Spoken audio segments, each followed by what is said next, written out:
Ya, Assalamualaikum warahmatullahi wabarakatuh. Selamat siang semuanya.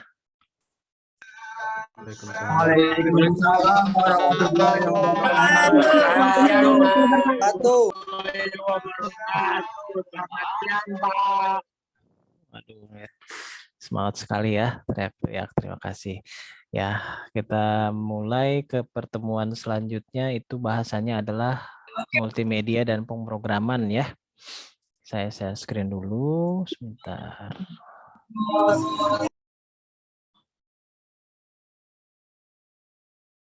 Ya, multimedia dan pemrograman. Tapi mungkin sebelum ke sini saya sedikit ngebahas tentang UTS-nya yang kemarin ya. UTS-nya ada yang feedback nih. Ya, UTS-nya kemarin ya lumayan ya, pada bagus-bagus lah. Nah, tapi belum selesai semua saya periksa. Cuman nanti ada apa namanya? Ya UTS dan UAS juga nanti mungkin bentuknya akan seperti itu juga kalau nanti UAS ya. Cuman nanti agak sedikit ada perubahan untuk soalnya ya, paling itu aja. Ya, kita langsung saja. Ya, kita langsung saja masuk ke materinya ya, ke materinya di multimedia dan pemrograman. Jadi nanti supaya kita bisa diskusi juga tentang masalah pemrograman ini ya, pemrograman dan multimedia, karena ini juga sebelumnya masuk ke dalam ruang lingkup ininya apa namanya, ruang lingkup informatika ya, informatika. Nah, kita langsung saja di sini ke pengertian multimedia ya. Multimedia di sini kata multimedia itu kan berasal dari bahasa Latin yaitu multi yang berarti banyak, media yang berarti sesuatu yang dipakai untuk menyampaikan. Nah, jadi multimedia merupakan suatu bentuk komunikasi yang menggabungkan beberapa bentuk konten ya seperti teks, audio, gambar, animasi atau video. Jadi penyajiannya itu tidak hanya satu jenis media saja, tapi bisa beberapa media ya seperti itu. Nah, kemudian multimedia ini berkembang ketika memang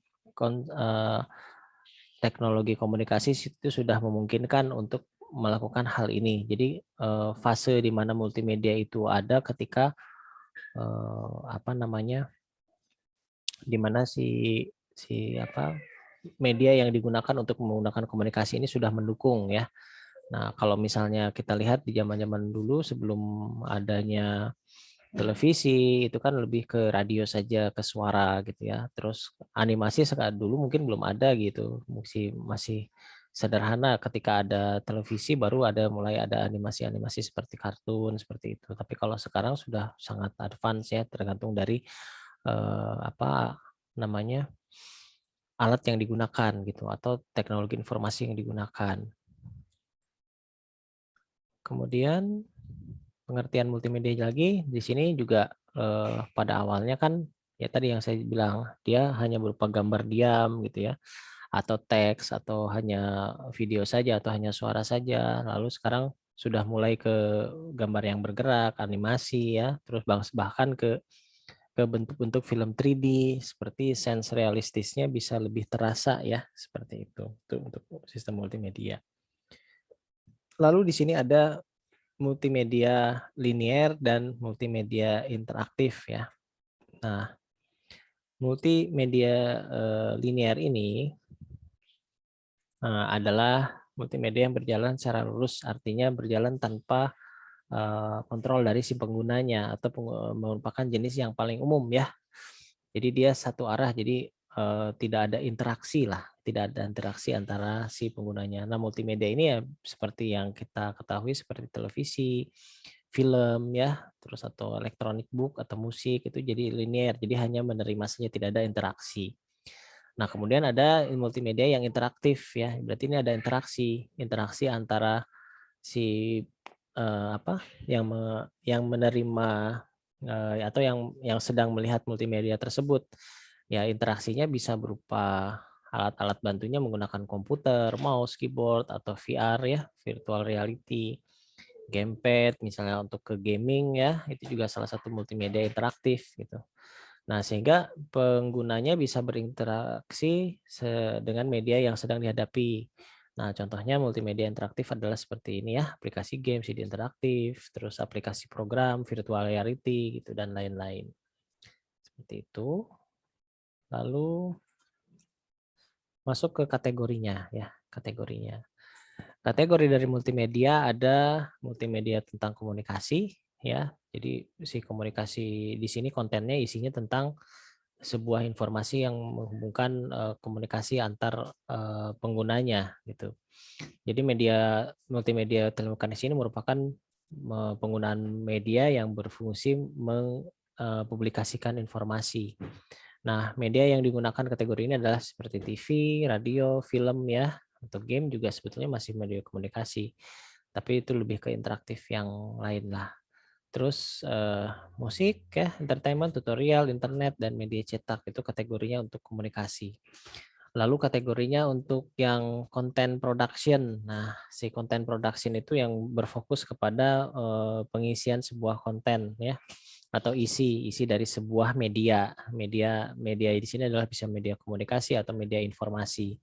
Nah, konten di sini bisa konten berupa animasi, berupa audio video atau gambar grafik ya yang dipadukan dengan produk multimedia seperti musik ya, film, entertainment dan lain-lain. Nah, selanjutnya kita ke pemrograman ya. Nah, kenapa sih kok tadi ada hubungannya antara multimedia dan pemrograman? Nah, karena secara umum multimedia dan pemrograman ini ada kaitannya ya, ada kaitannya di zaman sekarang ini multimedia dan pemrograman itu ada kaitannya. Lalu kita bahas dulu tentang pemrograman itu sendiri ya sebelum kita lihat kaitannya antara multimedia dan pemrograman. Nah, pemrograman itu sendiri secara umum pengertiannya adalah eh, himpunan membuat sebuah instruksi ya, membuat sebuah instruksi. Jadi si pengertian program itu sendiri sebelum masuk ke pemrograman, karena pemrograman itu adalah aktivitasnya. Kalau program itu sendiri adalah si kumpulan instruksi atau himpunan ya, himpunan instruksi yang tertulis yang dibuat oleh programmer. Jadi ada yang membuatnya. Nah, yang membuatnya adalah seorang programmer. Nah, programmer ini membuat sebuah aplikasi atau software yang dieksekusi apabila si program tersebut dijalankan, dia akan menjalankan sebuah aplikasi tersebut. Nah, orang yang membuat program itu disebut sebagai programmer. Lalu aktivitas pembuatan programnya disebut pemrograman. Jadi aktivitasnya itu adalah pemrograman. Nah, dalam pemrograman adalah proses dia menulis, menguji ya, menguji si aplikasinya atau debugging ya istilahnya. Debugging atau debug ya atau proses testing ya debugging itu. Dan ada juga proses dari pemrograman ini ada proses pemeliharaan kodenya, lalu proses maintenance-nya. Nah, selanjutnya ada kode itu ditulis dalam berbagai dalam bahasa pemrograman ya. Bahasa pemrograman itu adalah bahasa yang dapat dimengerti oleh si komputer yang bisa mewakili instruksi dari si komputer itu sendiri. Nah, bahasa pemrograman ini macam-macam ya. Banyak banyak banyak sekali bahasa pemrograman yang ada sekarang. Tergantung dari developernya ya, tergantung dari si penggunaan komputernya juga. Nah, tujuan dari pemrograman adalah untuk membuat sebuah program ya yang dapat melakukan atau dan dapat melakukan suatu pekerjaan atau suatu perhitungan ya sesuai dengan keinginan si programmernya atau keinginan si pengembang softwarenya. Nah, untuk melakukan pemrograman diperlukan sebuah keterampilan dalam algoritma. Nah, kita belajar juga algoritma ya.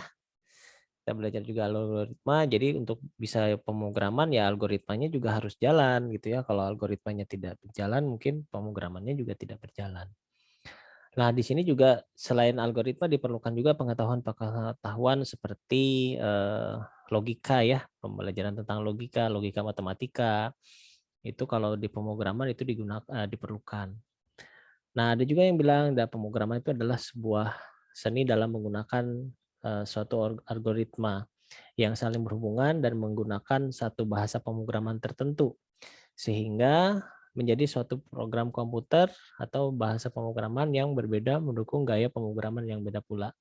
Nah, Maksudnya apa gaya pemrograman? Itu adalah tergantung dari si programmernya. Jadi masing-masing programmer biasanya dia memiliki ciri khas. Nah, ini yang menjadi gaya pemrograman. Nah, itulah makanya disebut sebagai seni dalam pembuatan suatu program itu karena masing-masing dari si programmer itu memiliki ciri khas gitu ya, memiliki ciri khas dalam pembuatan program. Walaupun bahasanya sama. Nah, komponen penting dalam pemrograman apa? Adanya algoritma, jelas ya. Kompleksitas dari algoritma, terus metodenya, metode yang dibuatnya seperti apa. Lalu pengukuran pemakaian bahasa dan debugging ya. Debugging itu adalah proses pencarian atau software testing ya, proses testing di mana si program tersebut diuji apakah sudah benar atau belum, atau perbaikan dari proses ketika ditemukannya error gitu. Nah, lalu di sini juga menggunakan bahasa ya, bahasa pemrograman itu sendiri yang bisa dimengerti oleh programmer dan komputer. Jadi sebetulnya bahasa pemrograman itu adalah jembatan antara si programmer dan si komputer itu sendiri. Nah, kualitas dari software ya, kita lihat dari kualitas dari software itu ada 6 ya, ada 6 karakteristik kualitas dari suatu software. Software itu kan hasil dari pemrograman. Yang pertama adalah fungsinya, functionality, yaitu kemampuan software untuk melakukan fungsi ya sesuai dengan kebutuhan usernya.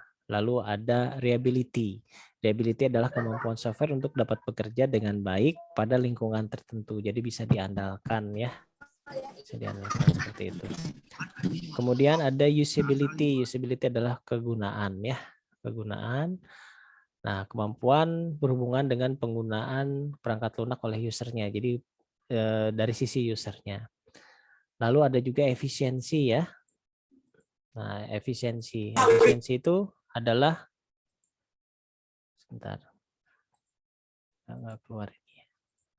Nah, si efisiensi ini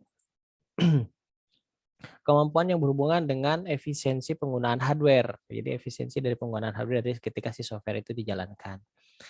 Lalu ada juga maintenance ya. Jadi ya maintenance-nya kemampuan software yang dibutuhkan untuk perubahan software. Jadi bisa fleksibel software tersebut. Dan terakhir adalah portability. Portability adalah kemampuan software yang dikirim pada lingkungan yang berbeda. Artinya lingkungan yang berbeda itu apa? Jadi apakah si software itu bisa dijalankan di Android dan web secara bersamaan? Nah, itu sama ya. Kan lingkungannya berbeda. Arsitektur dari web dan arsitektur dari sebuah aplikasi mobile itu berbeda. Nah, di sini yang dimaksud dengan portability. Jadi dia bisa bisa berjalan di beberapa lingkungan hardware. Bisa juga misalnya apakah bisa berjalan di lingkungan OS Linux atau OS Macintosh? Nah, itu seperti itu. Portability larinya ke sana. Nah, jadi ini yang 6 dari si karakteristik suatu software. Jadi software itu dikatakan berkualitas apabila ke-6-6-nya ini bisa berjalan dengan baik ya, bisa berjalan dengan baik seperti itu. Nah, sekarang kita lari ke multimedia tadi ya, multimedia dan pemrograman, hubungannya seperti apa ya, seperti di zaman sekarang ini yang namanya multimedia itu hanya apa namanya? Identiknya sebetulnya lebih ke apa namanya? Lebih ke film atau animasi ya sebetulnya multimedia. Tapi sebetulnya dengan adanya pemrograman itu bisa membuat sebuah software yang melibatkan multimedia. Contohnya ada beberapa program yang membutuhkan multimedia seperti e-learning ya. Nah, e-learning kan di pendidikan e-learning ini kita membutuhkan multimedia ya. Contohnya seperti Zoom yang sekarang kita gunakan jelas itu sudah ada proses interaksinya, tapi kan ini adalah hasil program, hasil pembuatan dari sebuah software. Nah, ini salah satu di pemrograman yang membutuhkan multimedia. Lalu ada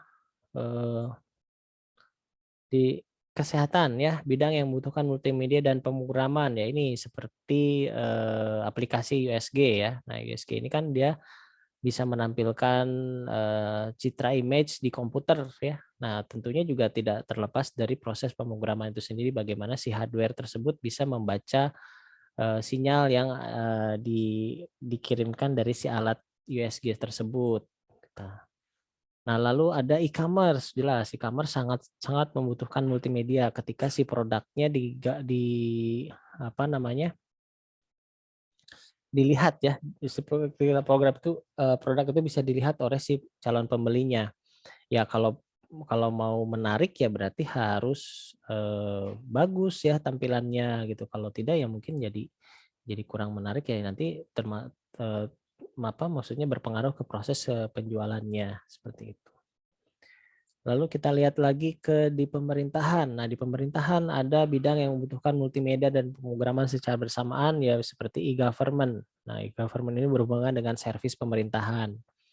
Nah, servis pemerintahan di sini pasti ada hubungannya dengan, sosialisasi yang dilakukan oleh pemerintahan, misalnya program sosialisasi atau proses layanan ya, layanan publik ya. Ini juga bisa menggunakan, pemrograman dan multimedia.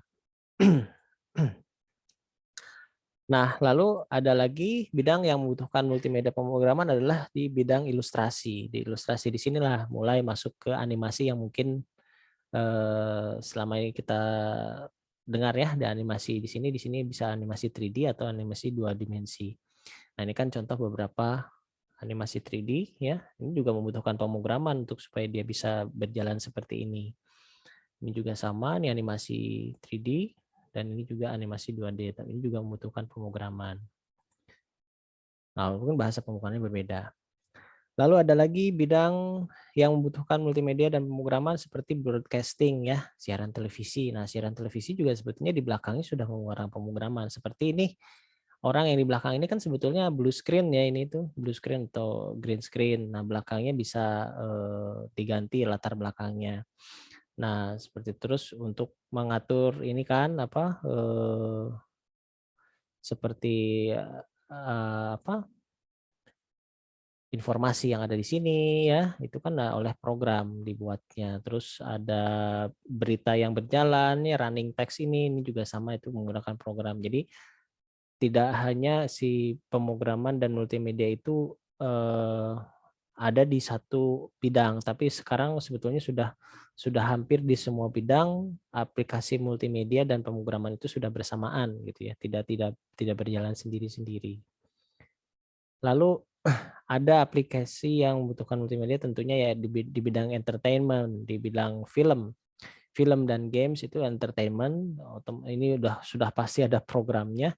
Nah, kenapa kok film juga ada program ya? Karena sekarang sudah menggunakan efek ya, efek, dari komputer yang kita tahu, apa namanya, efek di komputer tuh, apa ya, saya lupa istilahnya ya. Ya, efek yang menggunakan computer generated CG ya, nah CG namanya. Jadi film-film itu kan udah pada menggunakan CG. CG itu yaitu computer generated. Computer generated itu ya menggunakan program untuk membuat animasinya gitu ya, pemrograman untuk animasinya. Terus ya film-film yang memiliki efek itu kan ada pencocokan antara gerakan si aktor dengan latarnya seperti apa atau efek yang dikeluarkan. Nah, belum lagi seperti gaming ya, program gaming juga sama itu pure pemrograman, pure aplikasi ya, aplikasi yang interaktif ya, interaktif yang membutuhkan multimedia dan pemrograman, seperti itu. Nah, dari pemaparan di atas, jadi apa sih korelasi antara multimedia dan pemrograman? Nah, korelasinya apa hubungannya adalah apa membuat komunikasi berjalan cepat dan efisien dengan tenaga dan biaya. Lalu membantu pembelajaran dan membantu penggambaran secara visual dan auditori menjadi lebih detail dan lebih jelas. Artinya dengan adanya multimedia dan pemrograman digabungkan, itu pesan itu lebih cepat tersampaikan, lebih mudah dipahami ya. Nah, lebih mudah dipahami bahkan bisa menghasilkan suatu, bidang ilmu baru ya, bidang ilmu multimedia, bidang ilmu broadcasting yang mungkin sebelumnya belum belum belum pernah terfikirkan ketika si, apa, materi multimedia ini bisa berkembang, seperti itu. Baik, materinya sudah selesai, kita masuk ke sesi tanya jawab tentang multimedia dan pemrograman ya. Silakan ada yang mau bertanya tentang pemrograman atau multimedia yang ada di, eee kita saat ini ya, yang ada di perkembangan kita saat ini. Mungkin ada yang ditanyakan, silakan raise hand atau langsung open mic. Pak mau nanya. Boleh, silakan dari Indra. Ini dari Rama Pak sebenarnya. Ya. Dua, yang Rama nggak ada jaringan. Ini Rama mau nanya Pak. Tadi Bapak menyinggung sedikit tentang gaya pemrograman. Tentang apa? Maaf, suaranya kecil. Gaya pemrograman. Pemrograman Ada ya. Bapak suaranya? Ya, agak-agak didekatkan aja. Suaranya terlalu kecil. Terlalu kecil. Ya, suaranya kecil banget. Gaya pemrograman. Ada nggak Pak? Ya, nah Gede sekarang nggak? baru jelas. Ya, oke. Gimana? Penting nggak sih Pak dalam suatu kita memogram menggunakan suatu gaya pemrograman, terus kegunaannya atau manfaatnya untuk kita tuh apa Pak? Itu paling yang pengen Rama tanyain. Terima kasih Pak.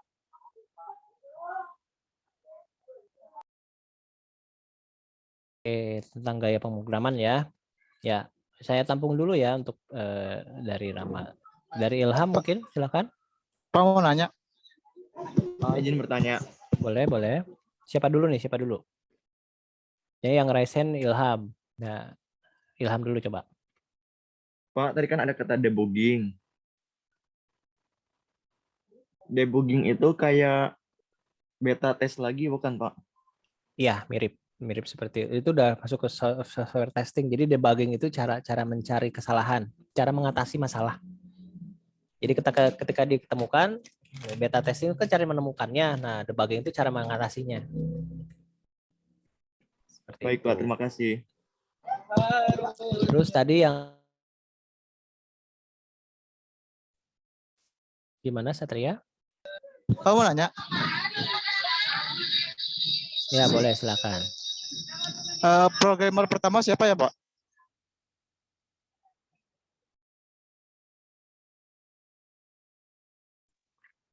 Programmer pertama ya Charles Babbage. Oh yang kemarin ya Pak? Iya, itu yang cikal bakal programming di situ sebetulnya. Kira nanti orang lain itu Pak. Ada juga sih yang mengatakan dari siapa gitu, lupa lagi saya namanya, dari perempuan, tapi dia belum masuk ke komputernya, dia baru berupa konsep algoritma ya. Saya lupa lagi namanya, nanti saya coba saya buka dulu catatan saya. Paling itu ya.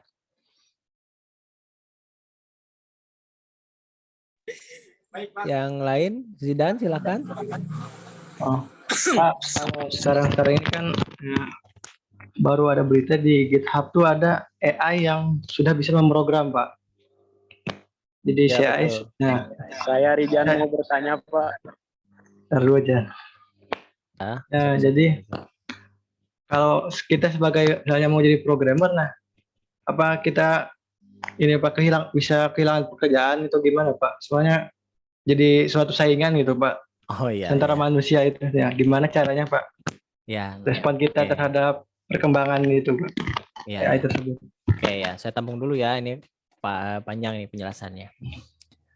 Ke Rizan, gimana tadi Rizan?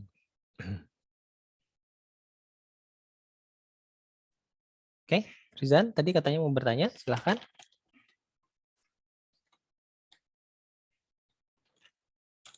Enggak ya? Oke, kalau gitu saya jelasin dulu tentang yang tadi pertanyaan dari Rama ya. Pertanyaan Rama tuh gaya bahasa pemrograman. Itu perlu atau enggak gitu ya.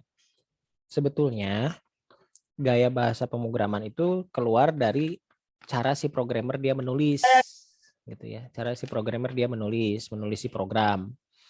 Nah, gaya bahasa itu sebetulnya ciri khas ya, ciri khas dari si programmernya. Terus ada apa namanya? Ada apa tadi tuh kegunaannya atau tidak ya. Nah, sebetulnya karena ini sebetulnya gaya menulis itu lebih kegunaannya lebih ke si programmernya, lebih ke kenyamanan dia membuat si program. Nah, si gaya bahasa penulisan ini kan kalau seperti di karya sastra lah, kalau saya karya sastra itu kan gaya orang menyusun kata-kata itu kan ada beda-bedanya ya. Nah, seperti di programming juga sama, gaya penulisan programming juga sama. Misalnya gaya penulisan programming itu ada yang menggunakan sistem blok ya, di blocking gitu. Jadi dia rapi gitu. Nah, itu ada yang seperti itu, tapi ada juga yang misalnya pengetikan kurung kurawalnya dia sejajar dengan nama fungsinya kalau di fungsi ya, bisa seperti itu. Nah, tapi dia tidak merubah bahasa pemrogramannya itu, cuman hanya penyusunannya aja, penyusunan dari si kata-kata atau perintah-perintah si programmingnya itu sendiri. Nah, si perintah programming ini kadang setiap orang memiliki ciri khas gitu, ciri khas. Nah, ciri khas inilah yang disebut sebagai gaya pemrograman.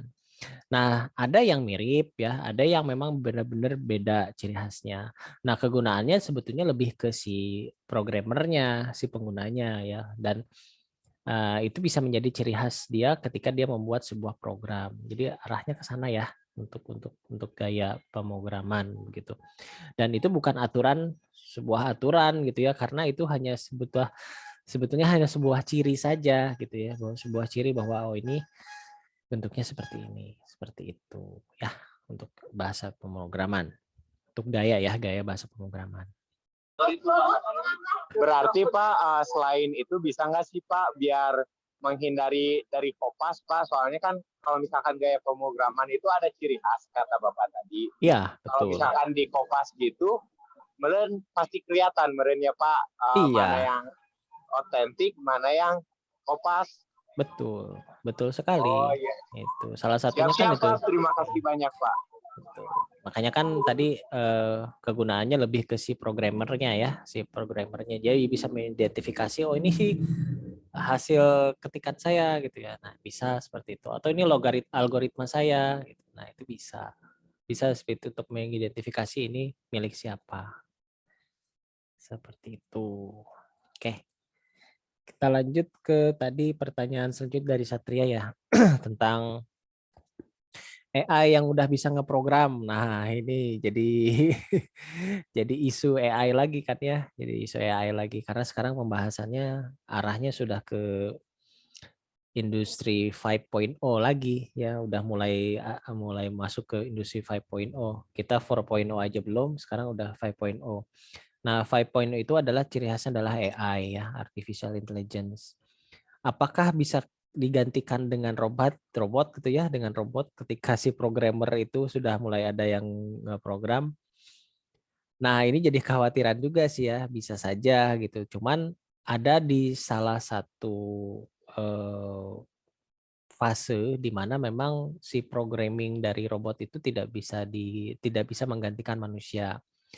Misalnya dari sisi pengalaman ya, sistem analis itu masih belum bisa digantikan oleh robot, tapi mungkin saja bisa nanti di masa depan. Cuma kan ada batasan-batasan di mana gimana ya? Programming itu kan sebetulnya untuk sebagian orang itu adalah suatu pekerjaan yang menjenuhkan sebetulnya. Membuat program itu ada fase jenuh gitu. Nah, ketika ada terobosan tentang AI dalam pembuatan program, bisa membantu malah bisa juga merugikan. Yang merugikan ya ketika si programmer tersebut tidak bisa produktif ya mungkin bisa digantikan. Tapi kalau programmer tersebut kreatif dan dia tetap bisa memiliki ciri khas dan algoritma yang memiliki ciri khas dia, ya tidak perlu khawatir untuk digantikan sebetulnya ya, karena dia tetap antara mesin dan manusia itu pasti memiliki perbedaan ya, memiliki perbedaan. Karena gimana pun juga mesin diciptakan oleh manusia, jadi dia punya batasan lah, punya batasan. Nah, kita manusia bagaimana ya? Kita harus tetap berkembang. Pasti ada fase lain di mana manusia memiliki peran penting. Biasanya dalam pengambilan keputusan, decision maker. Tidak semua decision maker yang sudah diprogram itu bisa menyelesaikan masalah. Contoh misalnya kayak dokter ya, misalnya dokter itu kan dia bisa diagnosa penyakit dari pasien, tapi tidak semua hasil diagnosa itu berjalan pada kasus-kasus tertentu. Nah, biasanya yang bisa mengambil keputusan ini kasusnya beda loh. Nah, itu dari pengalaman, biasanya dari pengalaman. Nah, begitu juga dalam dunia programming. Dunia programming sama ketika ngeprogram dengan beberapa kasus yang unik gitu. Itu biasanya hanya programmer yang berpengalaman yang bisa mengatasi hal tersebut. Lalu gimana nasibnya nih programmer yang baru-baru gitu? Ya berarti pada fase pembelajaran ya, pada fase pembelajaran, dan sebenarnya tidak harus takut digantikan oleh itu karena kita pasti punya ciri khas yang membuat kita bisa tetap eksis di dunia programming ya, seperti itu, karena itu kan baru tahap awal dari pemrograman yang seperti itu. Mungkin itu ya penjelasannya, atau ada yang ingin menambahkan, saya persilahkan.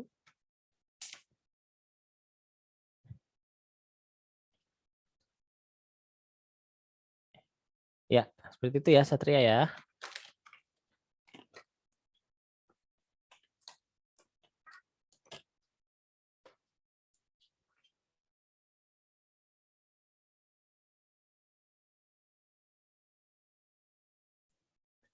Seperti itu ya, ada lagi yang mau ditanyakan?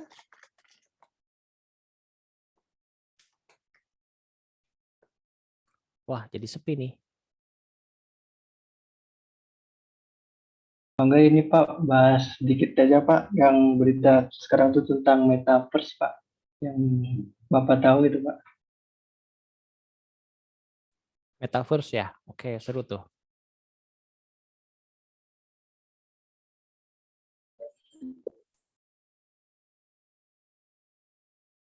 Kalau segi dari dampaknya gitu Pak, metaverse kan kayak multimedia gitu, tapi dunia baru Pak, dampaknya buruk atau baik gitu Pak, gimana? Ya, baik. Ya, kita bahas sedikit metaverse ya. Nah, metaverse itu kan sebetulnya realitas gitu. Jadi kan realitas dari data sebetulnya. Jadi sebuah lingkungan lingkungannya bukan lingkungan fisik gitu ya. Lingkungannya lingkungan dunia maya gitu, dunia internet, dunia cyber lah, dunia cyber yang di situ isinya berupa data, berupa informasi yang terkumpul dari blok-blok program atau blok-blok data. Nah, setiap program itu memiliki sebuah data ya, data yang bisa berhubungan dengan program yang lain. Nah, karena jumlah gitu ya, jumlah jaringan komputer di seluruh dunia ini sudah ya hampir seluruh dunia sudah tercover oleh jaringan ya, oleh jaringan komputer, oleh jaringan internet lah, jaringan internet. Nah, di jaringan internet itu sendiri kan banyak program-program. Nah, program-program yang macam-macam ya, mau dari mulai gaming, dari mulai multimedia, informasi dan sebagainya, sampai sosial media dan sebagainya. Nah, masing-masing program itu dia memiliki data. Nah, data itu dilakukan untuk pertukaran informasi. Di mana pertukaran informasinya sekarang semakin canggih, semakin ada keilmuan-keilmuan baru seperti data mining, big data, machine learning ya. Nah, keilmuan-keilmuan tersebut yang bisa mengolah data menjadi informasi yang baru atau informasi informasi berubah menjadi data dan menjadi informasi yang lebih baru lagi. Nah, karena intensnya sebuah jaringan internet ini seolah-olah menjadi sebuah dunia baru gitu ya, dunia yang baru, atau ya dulu sih kita kenalnya di dunia cyber ya, dunia cyber. Nah, di dunia cyber itu yang dilakukan adalah pertukaran data. Nah, dari sinilah akar kata sebetulnya si metaverse itu, karena si meta itu sebetulnya dari metadata awalnya ya, dari metadata yang dipertukarkan antar aplikasi atau antar perangkat yang berada di jaringan komputer atau jaringan internet. Nah, karena masif sekali jumlah datanya, banyak sekali yang berinteraksi itu banyak sekali, sehingga bisa membentuk sebuah komunitas ya, sebuah komunitas atau sebuah sosial media begitu. Nah, akhirnya keluarlah istilah-istilah ya, istilah-istilah seperti netizen. Nah, netizen itu juga sebetulnya istilah orang yang terkoneksi secara internet ya. Nah, netizen. Nah, sementara si netizen itu berada di mana? Ya berada di lingkungan metaverse atau dunia cyber sebetulnya. Itu sebetulnya hanya sedikit ini saja apa namanya sebuah apa ya sebuah istilah baru lah ya gitu, sebuah istilah baru di mana internet itu istilahnya tidak bisa apa ya, sekarang ini internet ini seperti sudah tidak bisa terlepas dari kehidupan kita gitu. Nah, itulah yang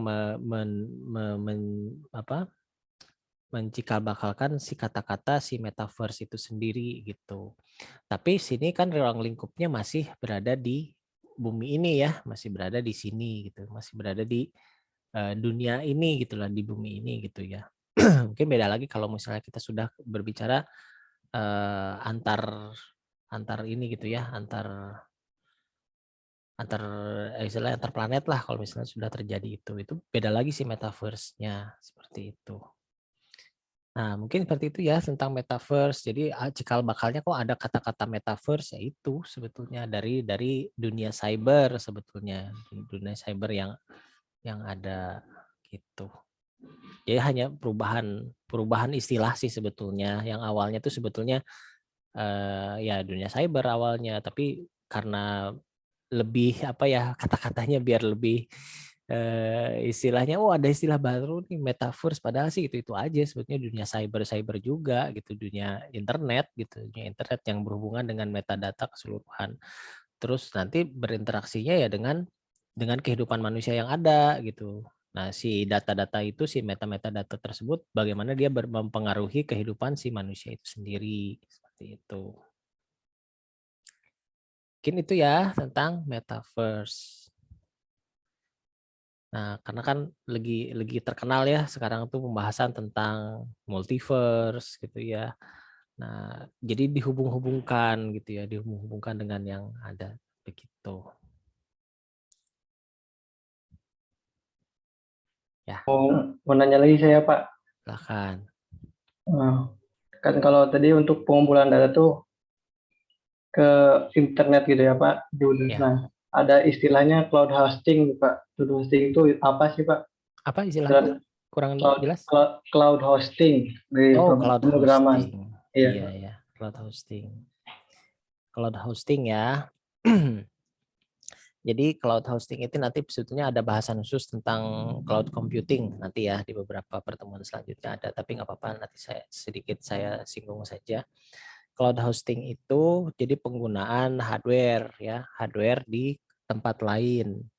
Nah, jadi istilah cloud hosting itu ada ketika memang jaringan internet sekarang itu memungkinkan untuk melakukan hal tersebut. Kalau zaman dulu mungkin belum terlalu banyak ya istilah cloud gitu.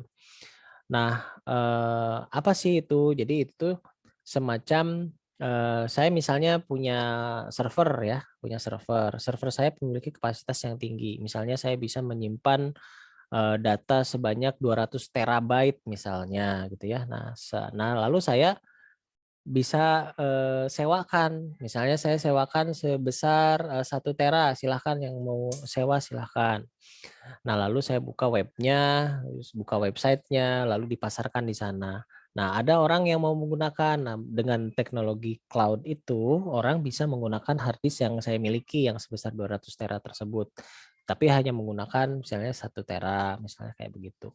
Jadi intinya sih sebetulnya teknologi cloud itu bagaimana memanfaatkan hardware yang ke tempat lain gitu ya, di tempat lain, hardware di tempat lain, walaupun orangnya tanpa memiliki si hardware tersebut gitu. Jadi sistem penyewaan hardware sebetulnya, tapi secara online seperti itu. Nah, seperti itu ya untuk cloud. Gitu. Jadi Nah, cuma menyimpan doang ya Pak? Enggak, jadi kan kalau di sini nyebutnya hosting, si penyimpanan itu bisa macam-macam. Karena kalau hosting itu berhubungan dengan website ya, berhubungan dengan kita mau bikin web nih, terus si web itu kan harus disimpan filenya. Nah, penyimpanan file itulah disebut sebagai hosting. Nah, di hosting tersebut biasanya ada aplikasi untuk menampilkan si website tersebut. Akhirnya kita kenal yang namanya web server gitu. Nah, si web server itu dia akan mengakses ke si hosting file tersebut atau si hard disk tersebut yang tadi disewakan, seperti itu. Kebayang nggak ini ya jalurnya gitu? Berarti kalau simak ini pakai cloud hosting nggak? Yang kita pakai itu pakai. Kita nge-hosting di tempat lain, di server Oh. lain ya. Yang tentunya ada keuntungannya apa dari sisi security. Biasanya tempat hosting ini sudah memiliki security yang bagus, security-nya tinggi ya.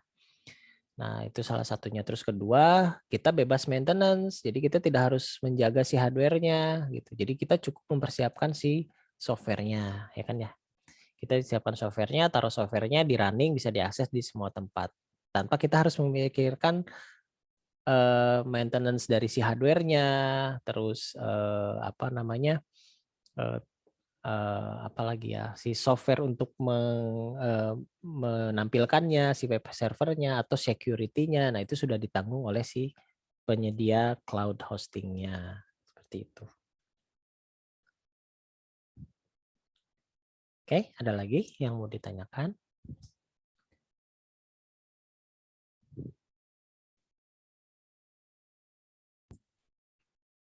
Pak mau nanya Pak, Boleh, silakan.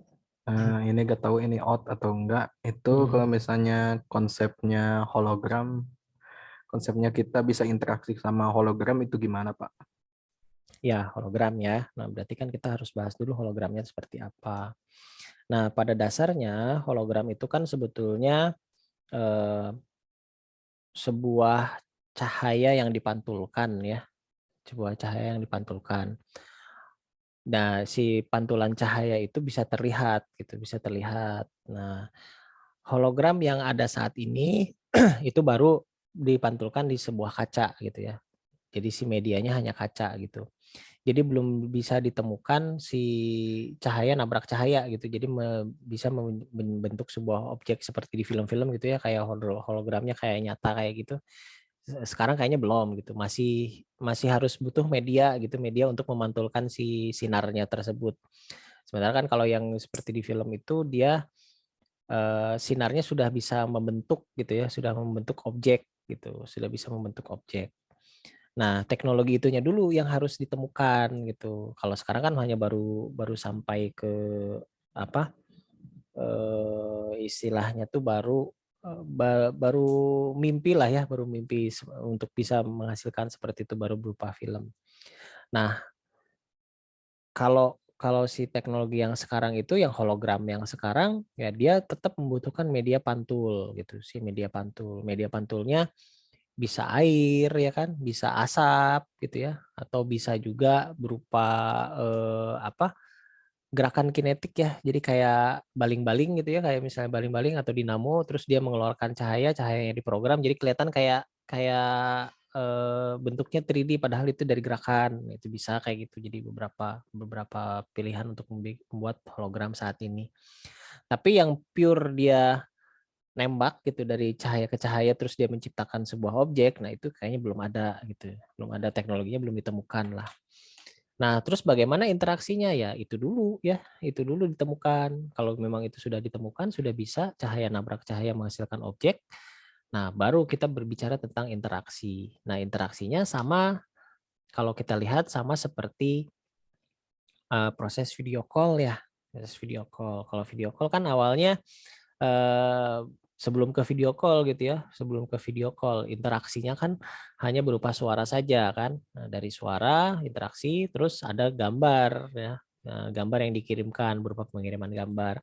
Lalu level selanjutnya adalah video gitu. Nah, video berinteraksi. Nah, dari situ kan konsep interaksi antara komunikasi antara orang itu terlihat ketika di video call. Bisa terlihat kan dia kondisinya seperti apa, atau video conference seperti ini kan. Itu bisa terlihat seperti apa kalau on cam semua gitu kan. Nah, itu terlihat interaksinya.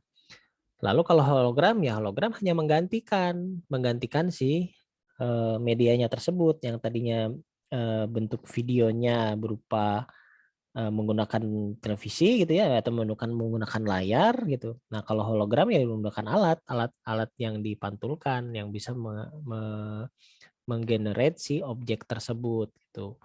Nah ya interaksinya ya bisa dilakukan ya hanya dengan cahaya tersebut interaksinya begitu. Nah seperti itu ya untuk hologram.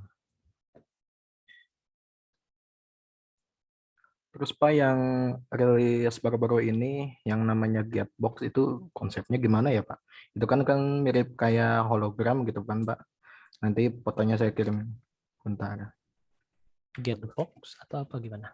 Iya Getbox. Coba.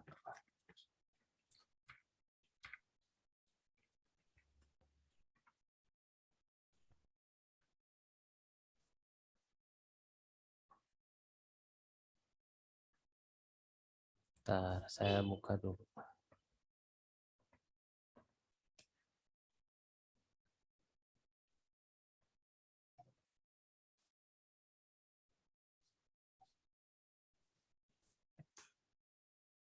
Getbox di mana ininya?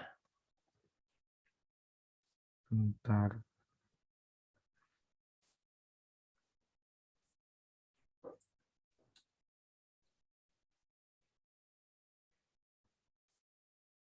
Yang sudah saya kirim Pak di chat. Oke, sebentar. Getbox.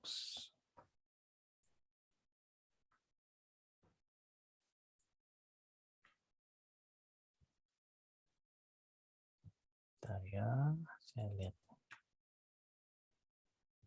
Nah, Getbox ya. Nah, ini kan dia ada medianya, ya kan ya?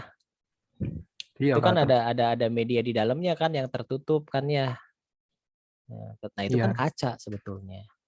Jadi Nah, dia memantul ke kaca sebetulnya. Benar tapi nggak? itu iya Pak, tapi kan itu teh bisa berinteraksi gitu kan. Kalau misalnya ada lagam gitu. Bisa Bisa. ngomong selamat pagi, dia juga Oh ngebales gitu iya. selamat pagi gitu.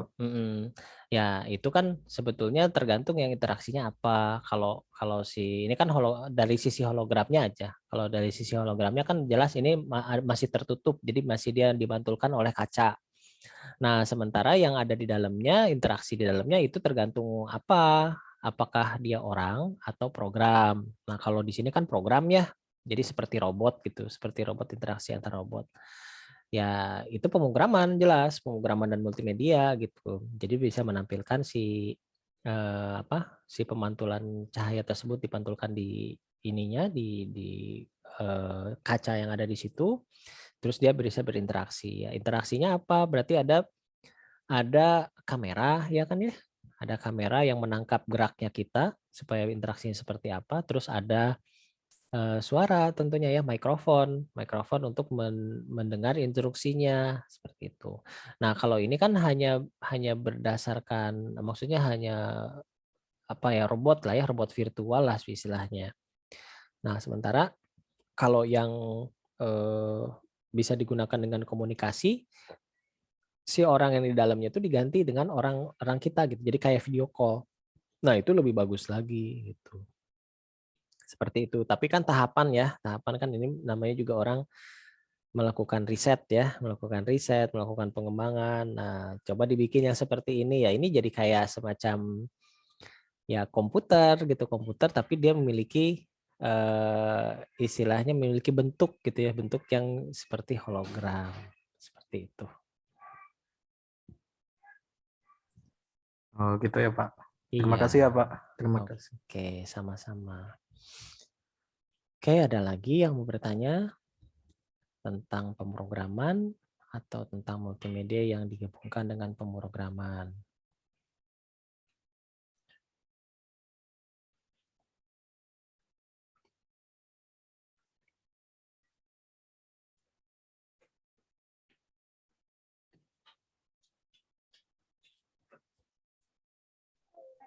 Kita ulang baca-baca. 20. Oke, ada lagi?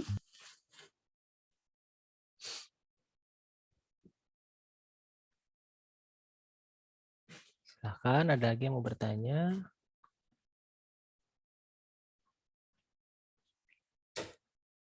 Nah, kalau yang hologram di film itu biasanya si media pantulnya si cahaya itu sendiri gitu ya, si cahaya itu sendiri. Nah, itu yang baru benar-benar holografik gitu ya, benar-benar hologram. Nah, makanya kalau kalau tadi kan kelihatan kaca ya, kelihatan kaca gitu. Nah, kalau yang apa dari ini dari apa namanya? Dari cahaya ke cahaya, nah itu masih masih susah ya, masih susah untuk diciptakan gitu. Mungkin baru di film-film aja sih hologram itu bisa menghasilkan dia mantul di cahaya lagi begitu. Seperti itu. Jadi nanti ada semacam cahaya yang menciptakan layar, si layar itu yang menjadi si hologram itu bisa terlihat. Nah, jadi si layarnya itu adalah si cahaya itu sendiri. Nah, itu yang masih belum ada kalau menurut saya ya. Masih belum ada. Kalau itu udah ada ya bagus banget itu. Atau seperti hologram. Pernah dengar nggak bedanya hologram dan hologram? Ada yang sudah nonton film itu Spider-Man yang apa Far From Home? Udah lihat? Udah, Pak. Nah, dia Udah, kan Pak. Udah, Pak. melihat membuat semacam realitas ya pakai si drone. Iya, Pak, musuhnya. Nah, Oh iya, itu hologram itu. Itu level di atas dari hologram. Kalau hologram tuh masih terlihat cahayanya, transparan masih terlihat. Itu kan udah nggak transparan, udah padat gitu ya. Berarti si cahayanya bisa memadat. Nah, itu udah larinya ke hologram. Istilahnya teknologinya namanya hologram lah. Gitu. Dan itu masih ini kan masih ya film gitu, masih film, orang masih beranggapan sana. Tapi itu bisa terjadi kalau sudah ditemukan si alat pemadat itunya gitu ya, si pemadat cahayanya gitu. Nah, kenapa sih saya bilang pemadat cahaya? Karena kan pada dasarnya sebetulnya si cahaya itu adalah materi, gitu kan ya.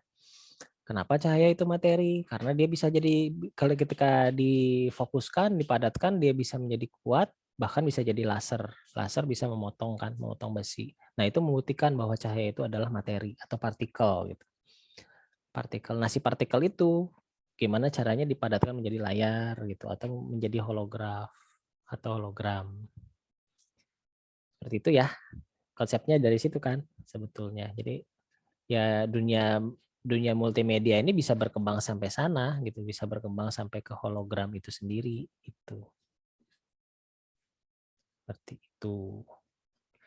Oke, ada lagi yang mau bertanya silahkan.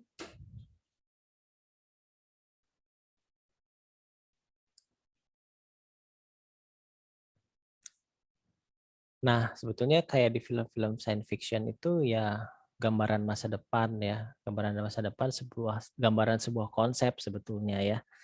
Ya, konsep teknologi yang sedang kita pelajari itu gambaran-gambaran konsep teknologi masa depan seperti apa. Nah, itu yang terjadi. Terus apalagi ya yang bisa terlihat contoh hologram itu ada yang pernah lihat film seperti film-film Star Trek gitu yang dia berkomunikasi atau Star Wars, dia komunikasi dengan orang langsung terlihat ya. Nah, itu kan hologram. Nah, itu kan nggak ada layar gitu. Layarnya kan dari bawah, dari si cahaya itu sendiri. Si cahayanya memancarkan dari atas. Dari bawah gitu atau dari atas gitu, dia menciptakan layar sendiri. Bisa seperti itu.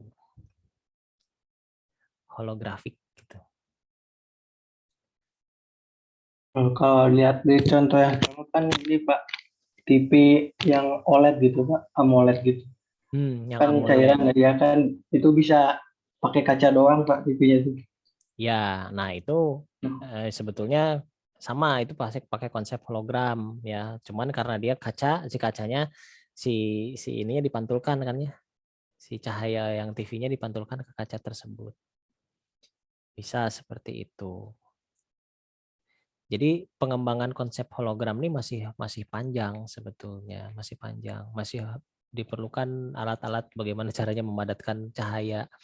Saat ini pemadat cahaya hanya pakai laser kan, muncul laser. Jadi kalau terlalu padat malah jadi panas, ya kan? Malah jadi panas, malah jadi ngebakar, memotong gitu. Nah, jadi gimana caranya si partikelnya terkumpul tapi tidak ini gitu, tidak tidak jadi panas gitu. Nah, itu yang mungkin belum ditemukan caranya gitu.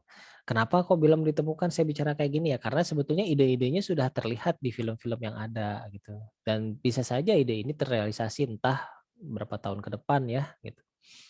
Ya banyaklah contohnya yang ide-ide yang terrealisasi, yang sudah terrealisasi seperti tablet PC sendiri ya, tablet atau handphone, smartphone. Itu kan pada zaman-zaman tahun 60-an, 70-an, itu kan ada film-film Star Trek, Star Wars yang sudah mulai pakai kayak gitu kan gaya-gayanya. Pada saat itu kan belum kepikiran kan, itu apa sih alat apa yang kayak gitu, gitu.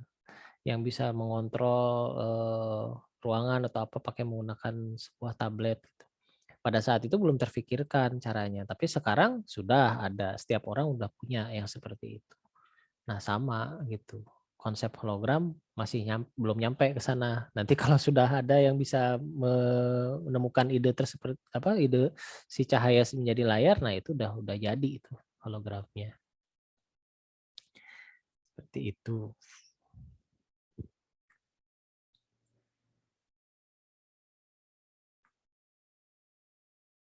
Oke, ada lagi yang bertanya, silakan.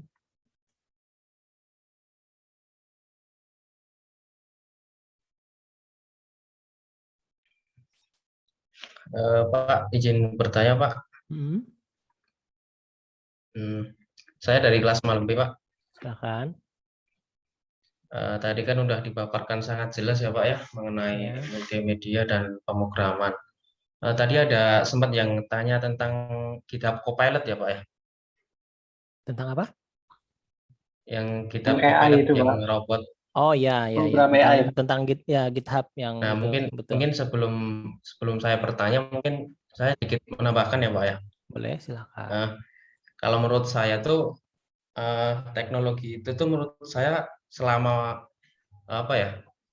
Selama yang di Indonesia itu belum banyak yang ngerti tentang pemrograman itu, mungkin si robot itu mungkin belum kepakai ya, Pak ya. Iya, lebih ke pemerataan ya. Tapi mungkin kalau kedepannya udah pada yang ngerti tentang pemrograman, tentang coding itulah Pak, mungkin bisa jadi kepakai gitu Pak. Iya, Mungkin itu betul. sih Pak. Nah, yang saya ingin tanyakan bahwasanya tadi kan di pemaparan multimedia dan pemrograman itu kan ada korelasinya ya Pak. Korelasinya tadi kan untuk membuat komunikasi menjadi efisien waktu, tenaga, dan biaya. Nah, antara korelasi itu apakah ada korelasi negatifnya Pak antara keduanya itu Pak? Terima kasih Pak. Iya, oke, terima kasih. Ya, korelasi negatifnya ya. Ya tentunya sesuatu hal yang ada di dunia ini tuh selalu berpasangan ya. Salah satunya ada yang dampak positif dan negatif. Dampak positif dan negatif itu bagaimana kita menggunakan alat tersebut gitu. Contoh ya multimedia yang mungkin yang sering digunakan gitu seperti game ya, gaming itu kan multimedia sebetulnya. Dari sisi experience game itu dari dulu dengan sekarang berbeda. Kalau dulu gamesnya itu mungkin gambar-gambarnya kotak-kotak gitu kan ya. Terus dari sisi apa namanya tampilan pun kurang menarik gitu. Kalau sekarang sudah menarik, bahkan interaksi dengan setiap playernya juga menarik. Terus efek negatifnya terlihat ketika orang candu ya, candu tentang gamenya, ya dia sudah bisa tidak bisa membedakan mana kehidupan nyata dan mana kehidupan cybernya gitu. Nah, itu yang berbahaya. Nah, artinya controlling dalam penggunaan si multimedia tersebut. Balik lagi ke manusianya. Efek negatifnya itu di sana begitu. Ya, intinya sih kalau sesuatu yang berlebihan ya pasti menghasilkan efek negatif gitu. Nah, lalu juga mungkin ada hal lain misalnya hal lain seperti tablet ya, penggunaan smartphone yang di situ kan kita sekarang zamannya multimedia yang wah menarik ya, konten-konten yang ada yang bisa kita akses dengan smartphone itu sangat menarik. Tapi kadang orang karena saking istilahnya saking tertariknya dengan apa yang ada dalam konten yang ada di handphone, itu kadang-kadang tidak memperhatikan cara dia mengaksesnya. Misalnya dia selalu menonton di dalam kondisi lingkungan yang gelap gitu ya. Nah, itu kan cahayanya sangat merusak mata sebetulnya. Ya efek negatifnya di situ. Negatifnya bisa ke mata gitu. Matanya bisa bahkan bisa permanen kebutaan ya, kebutaan permanen itu bisa terjadi. Nah, jadi perlu juga kita mempelajari sesuatu hal yang ini hati-hati ya, ini digunakannya sewajarnya saja gitu. Seperti contohnya game lah. Game itu kan tujuannya apa? Untuk kita bisa bersenang-senang lah ya, kita bisa bersenang-senang. Terus ya istilahnya menghilangkan penat lah, bermain lah intinya bermain seperti itu. Tapi kalau berlebihan juga nggak baik kan gitu. Berlebihan nggak baik. Kita memang ada yang bisa hidup dari game gitu misalnya dengan mengikuti turnamen, tapi berapa persen sih? Nggak semua orang kan seperti itu. Nah, hati-hati juga gitu kan, tidak semua orang bisa ke sana. Jadi balik lagi si game itu fungsinya buat apa? Ya buat hanya bermain aja. Ya udah cukup sampai bermain aja. Kita jangan terlalu terobsesi dengan hal tersebut. Yang bakalan kalau terlalu obsesi ya bisa berdampak negatif ya.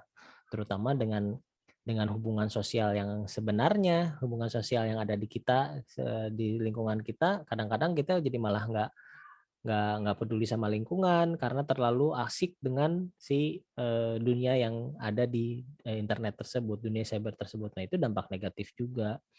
Nah, artinya apa? Seimbang lah ya. Kita hidup di dunia nyata, di dunia real gitu ya. Kehidupan real itulah yang harus tetap kita sadari gitu. Jangan sampai terlena gitu ya dengan dunia cyber yang kita akses gitu, mau sosial media, mau itu multiplayer game, mau itu misalnya apa namanya konten multimedia yang ada di internet dan lain sebagainya.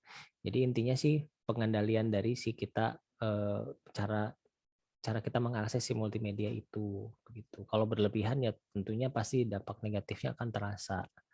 Jangankan seperti itu, kita bisa lihat ya anak-anak kecil sekarang sudah rata-rata pada pakai kacamata ya. Perhatikan nggak dibandingkan yang dulu gitu. Anak-anak kecil udah pada pakai kacamata, lebih banyak gitu jumlah anak kecil yang menggunakan kacamata ya. Karena mungkin ketika kecilnya mungkin orang tuanya karena kesibukan diberikan saja handphone tanpa pengawasan. Ya, bukan berarti kita nggak boleh ngasih handphone ke anak kecil tanpa pengawasan. Karena kan biasanya pertumbuhan mata itu yang anak kecil itu golden age-nya 5 tahun ya, 5 tahun ke bawah itu benar-benar harus dijaga. Jadi sebaiknya mah anak di bawah 5 tahun tuh jangan diberikan gadget karena mata dia tuh masih dalam tahap pengembangan begitu. Nah, hal-hal seperti itu yang mungkin harus diperhatikan oleh orang tua yang memberikan gadget ke anaknya gitu karena efeknya panjang, ini masih kecil gitu ya.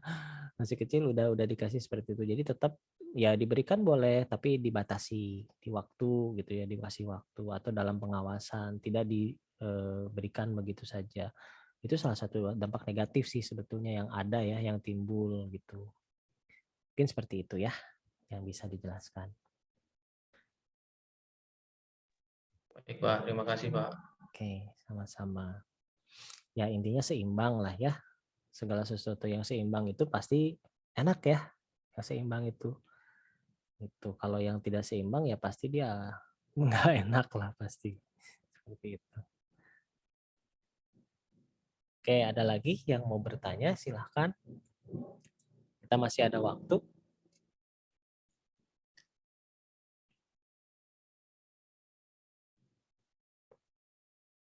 Oke, apa sudah cukup jelas materinya tentang multimedia dan pemrograman? Mau nanya, Boleh, silahkan. apakah di masa depan akan bisa gitu berinteraksi dengan sebuah karakter 2 dimensi? Interaksi dengan karakter 2 dimensi. Maksudnya Ya, seperti apa? kayak itu lagi Pak, program AI gitu. maksudnya berinteraksi sama program lagi gitu Pak.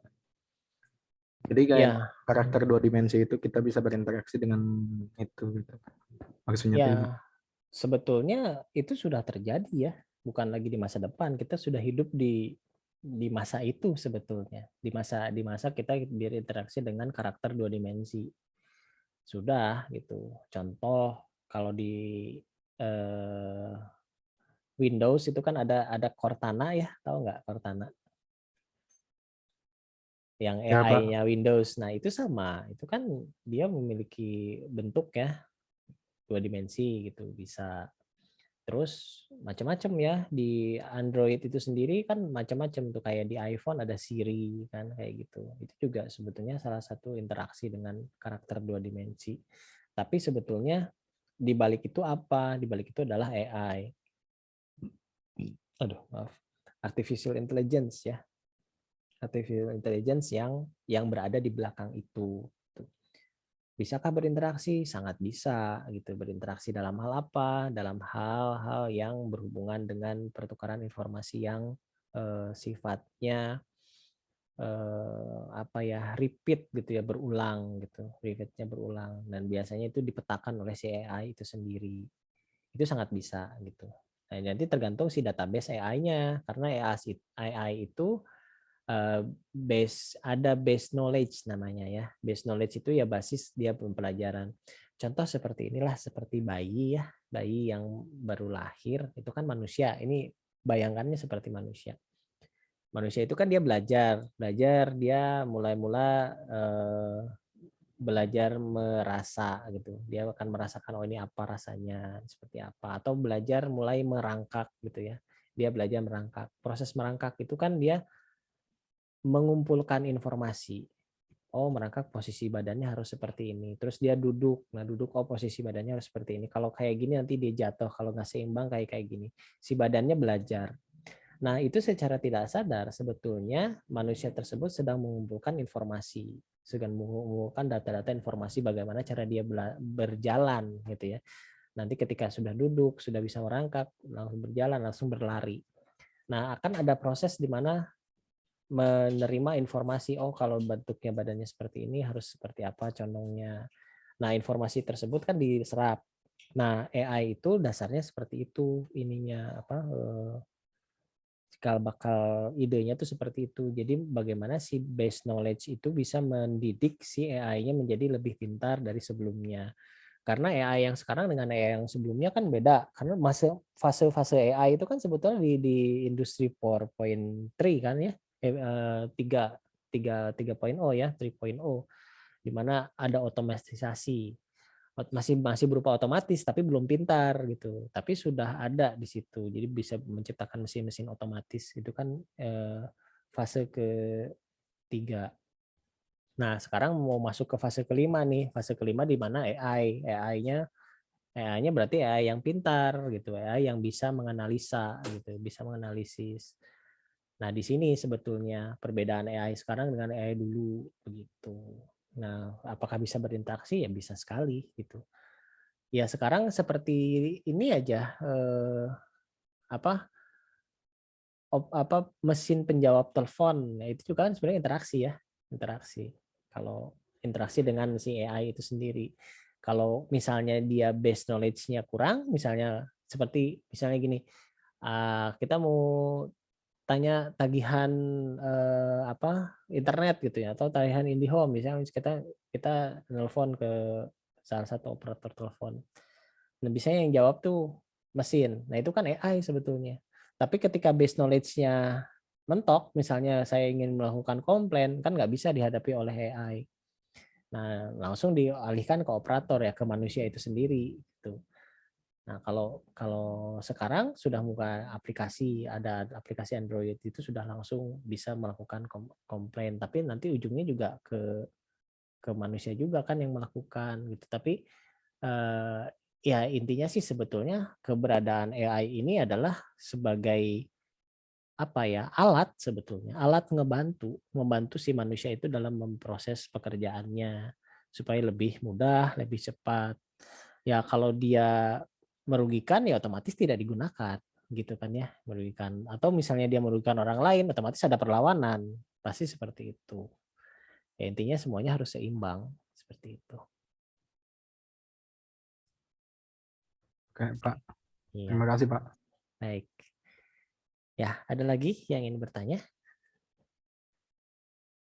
Oke. Ya, kalau tidak ada, kita screenshot dulu ya yang hadir di siang hari ini. Kita silahkan open cam-nya untuk screenshot dulu.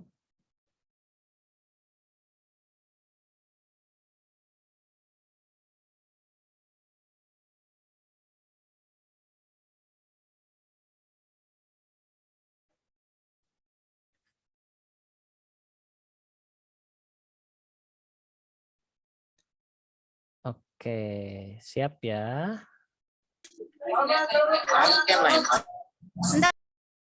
Belum ya, silahkan.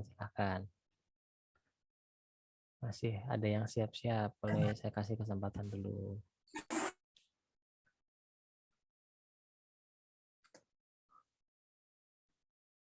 Oke, kita screenshot ya, siap ya. Oh, ini masih ada yang hilang tuh. Masih ada yang lari-lari. Oke, siap ya. Oke, 1, 2, 3.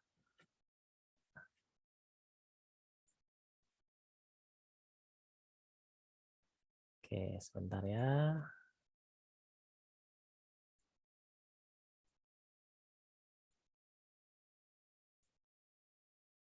Kelas pagi B.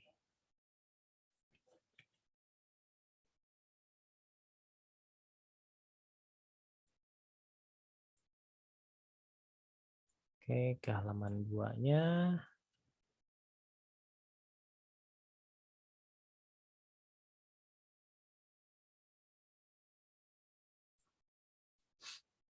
Halaman 2-nya siap ya. 1, 2, 3.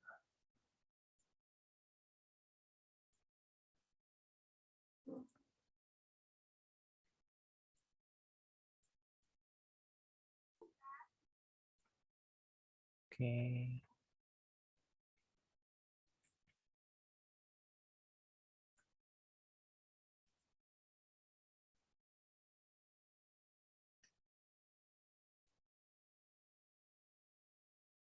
Baik, sudah semua ya ke capture.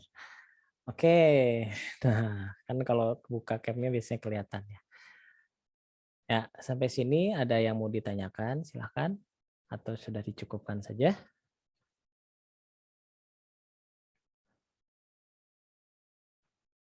Ya, sepertinya tidak ada lagi yang bertanya ya. Mudah-mudahan bisa paham. Gimana? Gimana, ada lagi? Nggak ada, Pak. Tidak ada ya. Oke, kalau tidak ada kita cukupkan saja perkuliahan di siang hari ini. Ya, terima kasih sudah meluangkan waktu untuk mengikuti perkuliahan online. Saya mohon maaf apabila ada kekurangan atau sesuatu hal yang kurang berkenan. Minggu depan kita akan lanjutkan materi kita. Sampai ketemu lagi minggu depan. Waalaikumsalam. Pak Ujan, login Pak Ujan. Assalamualaikum Waalaikumsalam. Waalaikumsalam warahmatullahi wabarakatuh. warahmatullahi wabarakatuh. Pak Ujan login ya.